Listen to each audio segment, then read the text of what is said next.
नमस्कार। आज हम लोग राष्ट्रीय आय योग्यता आधारित परीक्षा में कैसे बच्चों का रजिस्ट्रेशन करना है। जो गत वर्ष बच्चे क्वालिफाई हुए थे, सफल हुए थे, उनके रजिस्ट्रेशन की प्रक्रिया एनएसपी पोर्टल पे कैसे होगी, उसको देखते हैं। सबसे पहले हम लोग गूगल पे सर्च करेंगे एनएसपी। एनएसपी आने पे जैसे ही आप देखेंगे नेशनल स्कॉलरशिप का पोर्टल ओपन हो जाएगा और इस पोर्टल पे हमें क्या करना है, एनएसपी पे क्लिक करेंगे तो हमें ऐसी विंडो प्राप्त होगी। यहाँ पे देखेंगे कि दूसरा हमें अप्लीकेंट कॉर्नर का ऑप्शन मिल रहा है।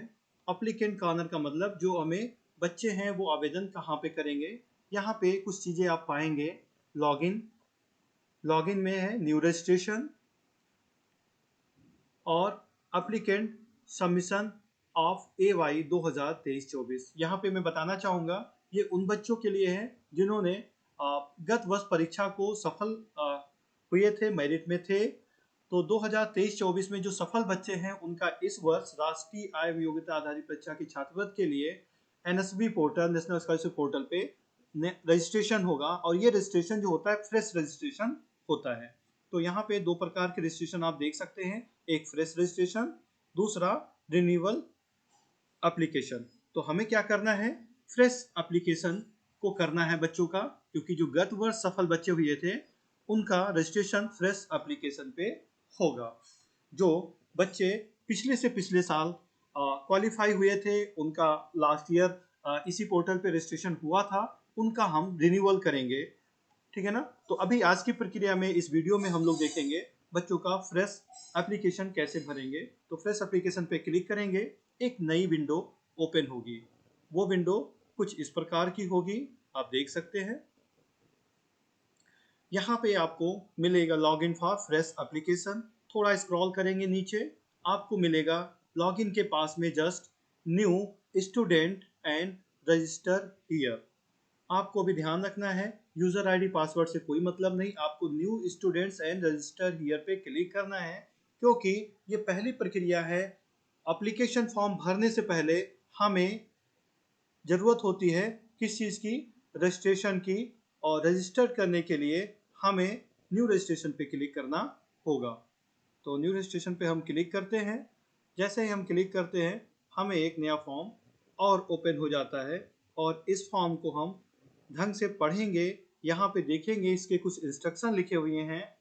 तो यहाँ पे इस बार एक चीज़ चेंज किया गया है, इस बार आधार कंपलसरी किया गया है। दो कैटेगरी में एप्लीकेंट को बांटा गया है, एक है मेजर एप्लीकेंट्स, आप देख सकते हैं। मेजर एप्लीकेंट वो एप्लीकेंट हैं जिनकी आयु 18 वर्ष हो चुकी है, पूर्ण कर चुके हैं, वो मेजर एप्लीकेंट है। उनका आधार कंपलसरी है, या तो उनके पास आधार हो या उन्होंने आधार बनने की प्रक्रिया प्रारंभ कर दी हो, उन्हें EID नंबर, जो रजिस्ट्रेशन क्रमांक नंबर होता है, वो प्राप्त हो गया हो, उसी के बाद ये फॉर्म भर सकते हैं।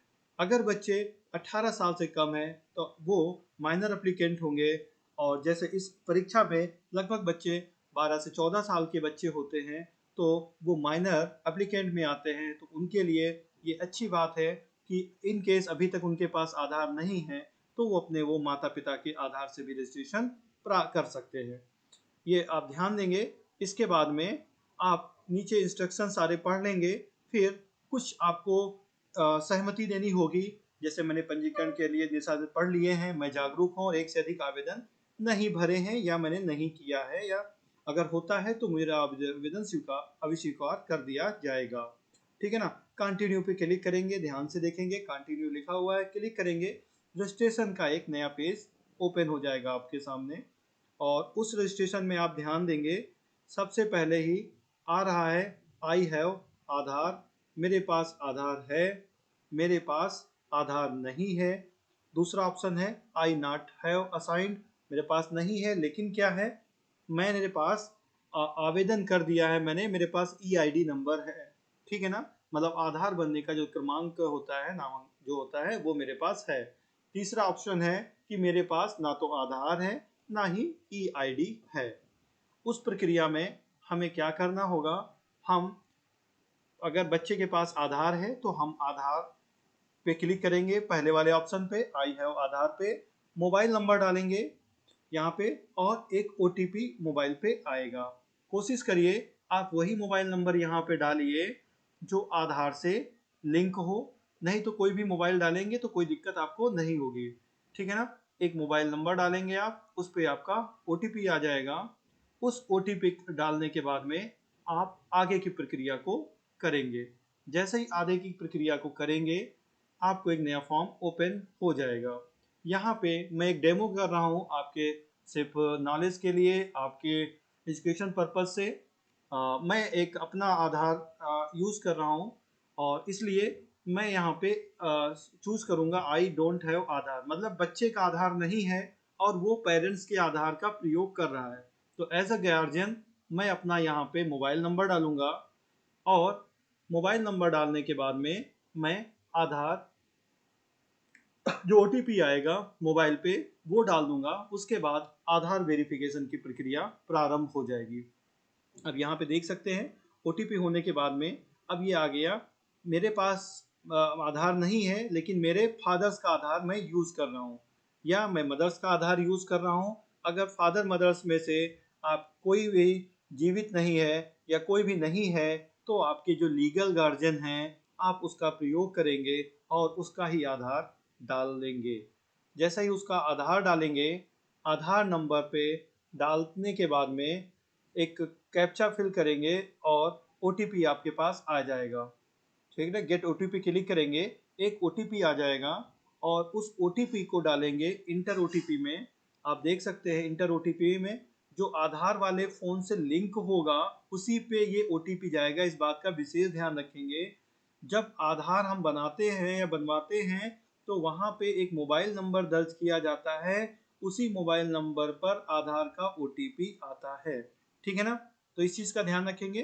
तो उस मोबाइल पे OTP आएगा, उस OTP का प्रयोग कर लेंगे और OTP प्रयोग करने के बाद में नई विंडो ओपन हो जाएगी कुछ इस प्रकार से।